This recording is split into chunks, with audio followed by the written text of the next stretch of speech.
Welcome. I'm Erica Helgerson, Community Relations Coordinator with the Bath City Manager's Office, and today we're going to be taking you on a tour of the wastewater treatment plant and a presentation of the sewer and water systems here in the city of Bath. Joining us will be all of our city councilors as well as some media representatives. We hope that you'll enjoy our tour and presentation and that you learn a lot.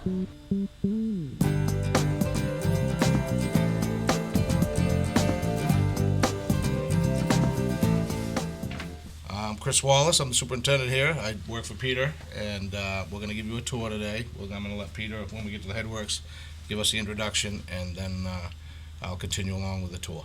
Okay.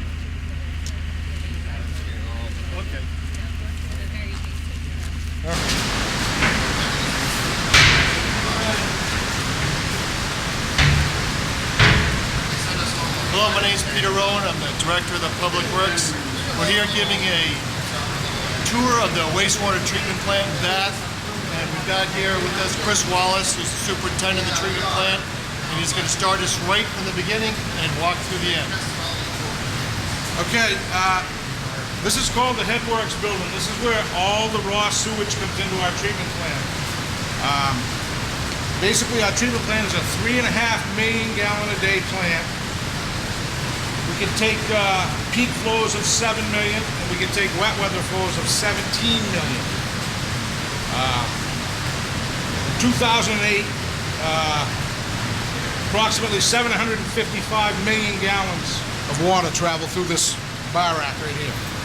So that's a lot of water, a lot of sewage. Another 61 million gallons traveled through here and got separated at a later time in the process. Our CSO flow. So we were actually looking at about 817 million gallons of water coming through here in 1 year. This is a rate, it's automated. What happens is the flow comes in, it rates, it's on a differential. As the differential on the back side gets lower than the front side due to the plugging of the rate, it will rate, and you see what the product is in the barrel, and it continues on from here. We have a grit removal system, which is over here. The flow comes in, goes around a big circle. It's a vortex grit chamber, and the grit gets removed over here. Now, what you see over here is only about 15% of the grit that comes through this city. It is efficient, but it's not 15%. So you can take, from what we get to what's still continuing through the system. So we're still pumping a lot of sand. Okay. Really just starting with the basics is what this room does is it measures the amount of flow that's coming into the plant, and it separates sort of the larger things that's in the water. Because people will put down diapers and large things. We don't want that going through the rest of the plant. So what this really is, it's like a filter. It screens out a lot of those larger objects. And this is basically, it's called a bar rack, but it's really just a screen. And it just basically, you can see that what looks, these right here is the bar rack itself. As the water flows through that, any large sort of items get caught on that, and then it gets pulled out by this rake. And the water continues into the plant. Well, that's really what the Headworks is. Just the first step in the treatment process. See, the racks are roughly 1.5 inches wide, so things can get through. We'll remove those later. This stuff here is what we break off the racks. That goes to our landfill. Yeah, that goes to our landfill. Pine tree waste comes in and they dump these cans for us. This and the grit, and it does go to the landfill. This chemical here is a sodium hydroxide. It's a pH nutrient. Sometimes if our pH levels get low, we have to add this to bring our pH up. It's acidic. Fortunately, we don't have to use this a lot. We are under, our license says that we are only allowed to have a 6 pH. So if it gets lower than that, we're in violation. So as it gets close to 6, we need to add this to get our pH up. Fortunately, like I said, we don't have to do that too much, but we have to have it. This over here is our grit. You can see it's just sand. Hard to believe that we actually pump sand with a pump. This here was just empty. They have. We do. A full can here of this sand. That's road sand that comes through the system that we pump out and haul away to the landfill. So basically, that's it for the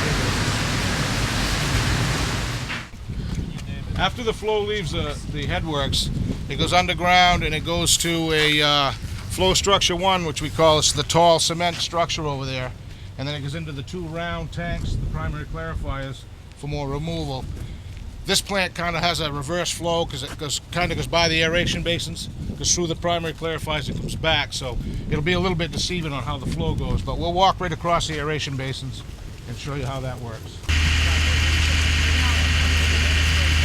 Over here to your left with the gate around it, it's dispersed through the 2 round clarifiers and it comes back right underneath your feet here, and we mix it into the tanks as we see fit. This left side is actually down right now. We're using it for storage. We're expecting a little bit of rain tomorrow, so we're going to pump this tank down and use it for storage in case we get high flows, so that we don't pump a lot of stuff to the river. Usually in the summertime it's down all the time. In the wintertime we have to worry about freezing, so we have to keep it full in anticipation of rain. So on the right side is just our mixed liquor. This is all our return sludge mixed with our influent. What you see coming through here is actually the effluent from the headworks after it gets primary treatment through our primary clarifiers. When it comes out of the headworks, it runs a pipe to this structure over here. It comes up through there and it gets dispersed here. From here, it goes in another pipe right under where Abby's standing, and you can see it right underneath them stairs. It runs down the catwalk, and we disperse it into the aeration tank. So it would look like effluent here. What we do is we return sludge off the bottom of our secondary clarifiers, which makes it so brown. Okay. So it should be brown, lighter, lighter, lighter towards the end, to make it easy. But these are our primary clarifiers. The flow comes in here, sets here. You can see the arms that are going around. We catch anything that floats, grease, anything that'll float, scum on the top. It pushes it into these scum collectors, and it also settles out. And then we pump off the bottom of that. And we co-mix our sludge when it goes to the press, which you'll see upstairs when we go there. So this structure behind me is our CSO structure, which means when flows exceed 7 million gallons a day, we're able to bypass the secondary treatment to our CSO structure, so it gets high rate disinfection, and then we disinfect it and we send it to the river, which we're licensed to do. So anything over 7 million gallons a day gets diverted at a different route. So I'll save a step, but anyway, when it leaves here, it goes into this flow diversion structure over here, and we divide it again to 3 secondary clarifiers, which are over here. These are 165,000 gallon tanks each. There are 3 of them over here. They come in here again, they settle more, and we scrape off the bottom of those. When it comes out of these clarifiers, it's starting to look pretty good. It's pretty clear. I mean, if we took it when we go in the lab, you'll take a look. With what we take out of these clarifiers, put it in a bottle next to a Poland Spring bottle of water, you wouldn't want to take a guess on which one that you'd drink, because they both look the same. It's very clear. This is one of the end products. It's not done yet. We will put some chemicals to it to kill all the bacteria. So once they come out, the effluent that comes out of here goes over to this blue mixer over here and gets mixed in with chlorine. Sodium hypochlorite, which is a bleach that is about 3 times stronger than normal household bleach.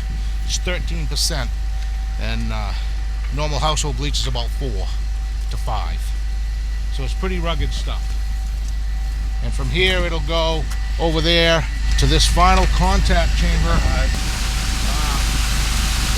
This gets one more shot of a different chemical, a sodium bisulfite, which will take the chlorine out, because we have a limit on our chlorine, so we can't discharge. We're only allowed we put so much chlorine in, so we have a chemical that's over here at this mixer that takes it out, but this basically is the final effluent. It's going to go through one more, injection of sodium bisulfite and go to the river from here. But this is basically the end product of what we see in here. This tank here is our CSO tank. This is the tank that the flow above 7 million gallons a day gets diverted to. This is a high rate disinfection tank. When the flow gets diverted by secondary treatment, it comes through this tank and we hit it really, really hard with chlorine to get rid of all the bacteria. There's none in it when we get done with it. We really hit it really hard with chlorine, and on the other end we use the bisulfite to take the chlorine back out. This is a licensed CSO that we have because our flow fluctuates here. On dry weather we could have 1 million gallons, on wet weather we could be looking at 15 million, so there's a lot of difference between the two.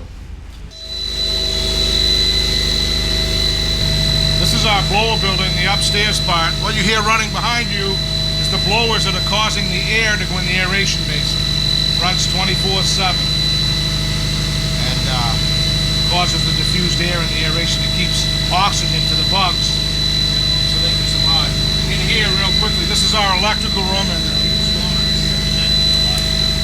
this is the electrical room for the entire facility. Again, in here it's just a big, huge electrical room. As you can see, it's almost like, it's not like your house, but it's all breakers. You see anything that's red is running.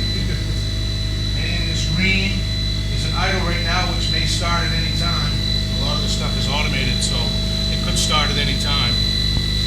But this is just the electrical room for the entire facility. There are other MCC panels throughout the facility. When we go into the press room, we will walk through an area where there is more of these. But it's, there's a lot of electricity going through here. Like Andy had asked earlier, the annual electrical bill here just for the facility inside the gate is roughly $65,000 a year. We look at, between the pump stations and the facility, probably an average of about $19,000 a month for electricity to run the pump stations and the facilities.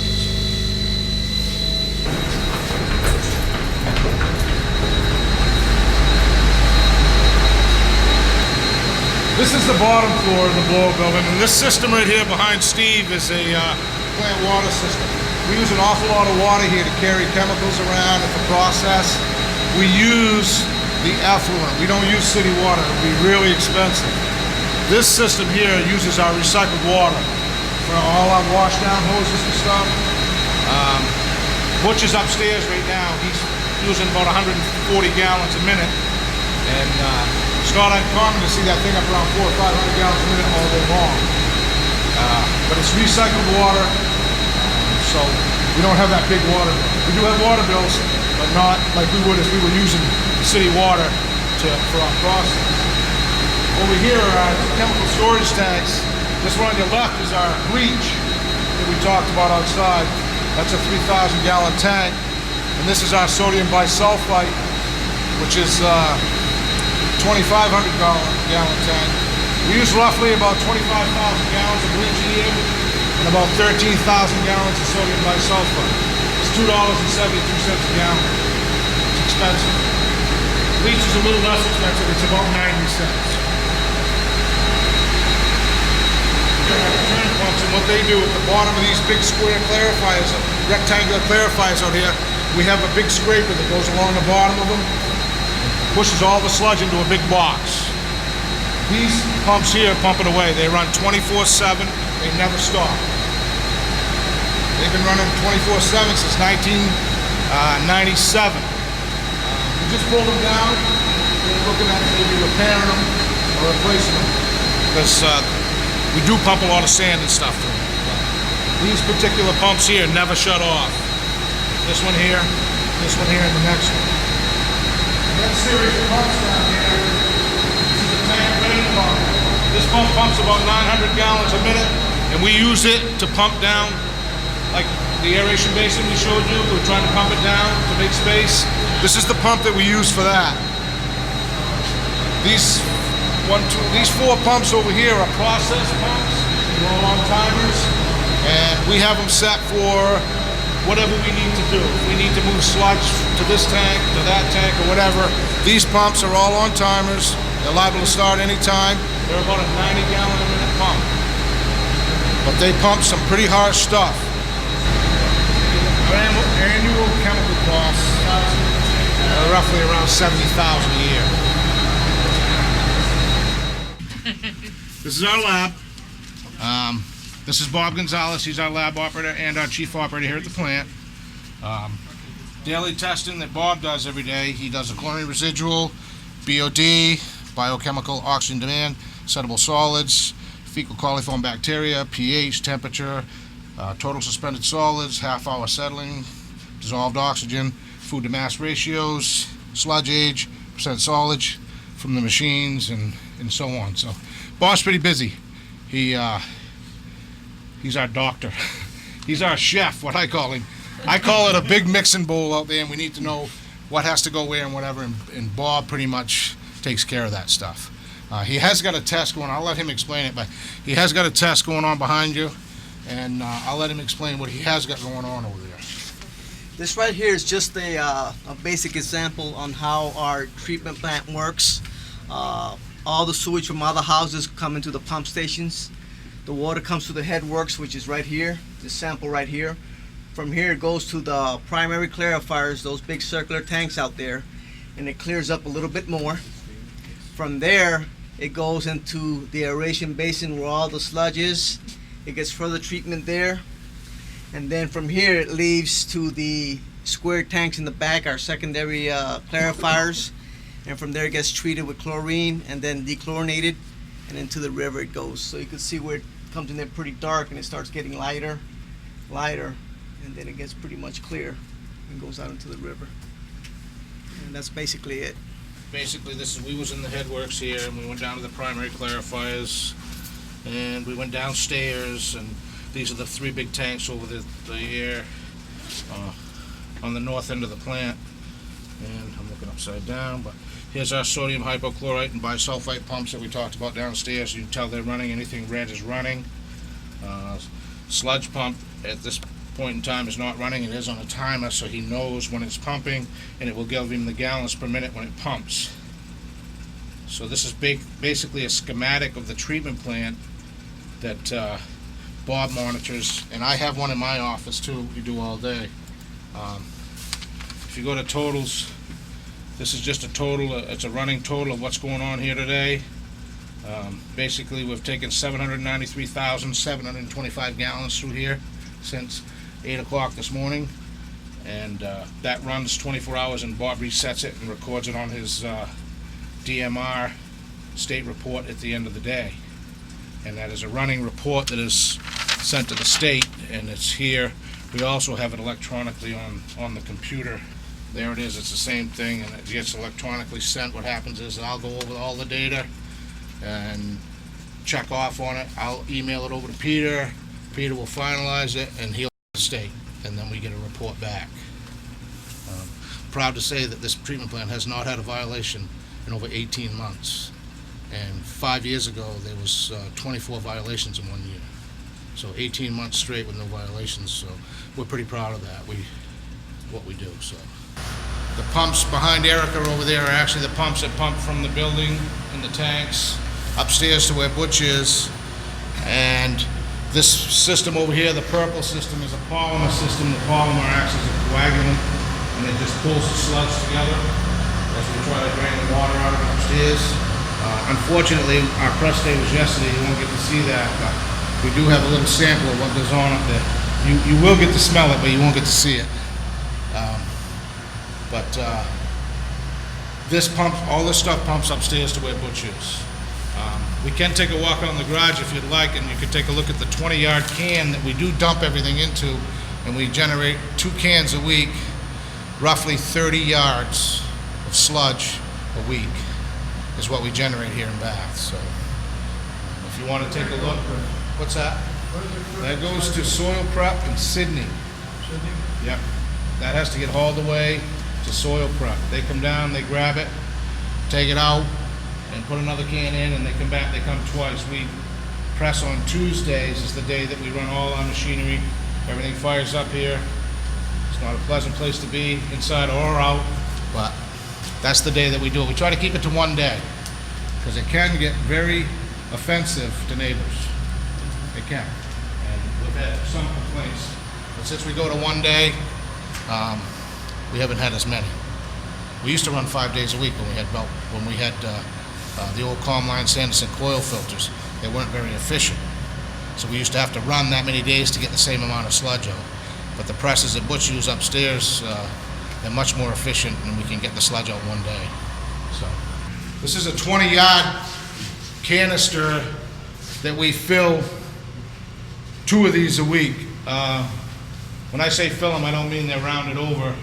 There's roughly 15 to 18 yards in them when the guy takes them both times. It drops down through the ceiling there, which is just a chute that's upstairs where Butch is. It'll go on a conveyor and come down, but this is the can that they come and get. This is the press room. This is minor, by the way. This is the day after press day. All Butch is doing now is just cleaning up. As you can see, if you want to look over here, you can see a lot of the sludge that doesn't make it through. And it has to be cleaned up and gets recycled.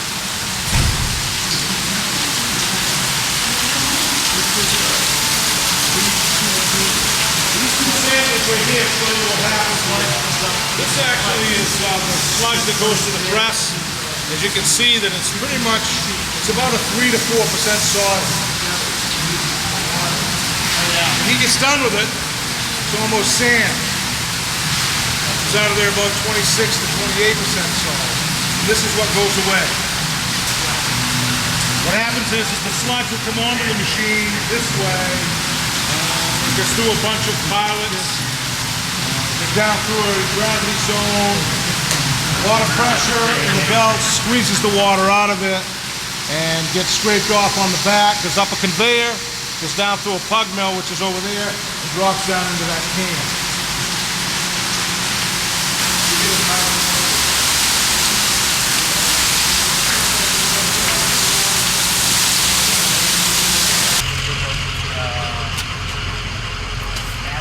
Now we've arrived at the pump station where Pleasant Street? Well, that's what we call everything gets Pleasant sent Street. to the main treatment plant.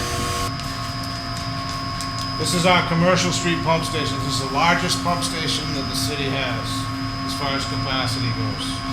This pump station will pump 9,000 gallons a minute. You figure that out, it's about 13 million gallons a day if it had to. Generally, it doesn't run that high, but it can. It has an auxiliary generator that's right behind you. It has 4 pumps downstairs, which we'll go down and take a look at. Like I said, this is one of 13 pump stations that we own and have to maintain. This pump station was upgraded in 2003. So this is fairly new. We just upgraded the Pleasant Avenue one, as you people know. But this was in 2003. This was upgraded. We have a guy full-time that all he does is maintain and operate these pump stations. Each pump station has at least 3 pumps, some have 4 times 13, so we have a lot of pumps. So we can go downstairs and take a look at what we have down there, our controls and stuff.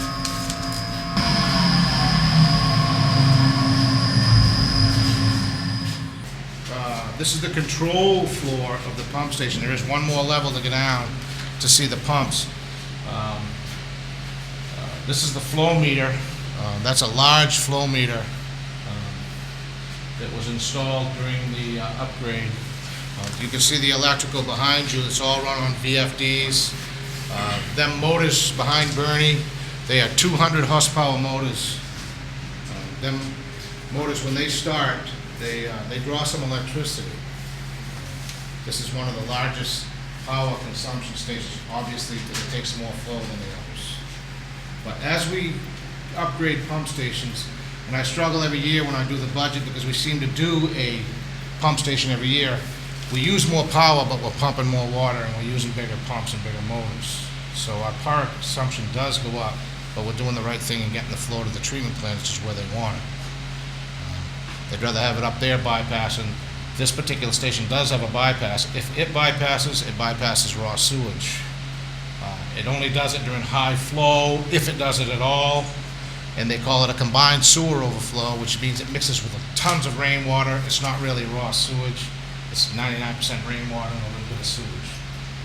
Sewage in Bath is about 1.3 million gallons a day, and if we're looking at 17 million, it's pretty dilute by the time, you mix all that together. To replace anything like this, just to give you an example, like that big motor right there, is about $9,600 just for the motor. We have 13 pump stations with pumps. At least 3 pumps. This particular station has 4.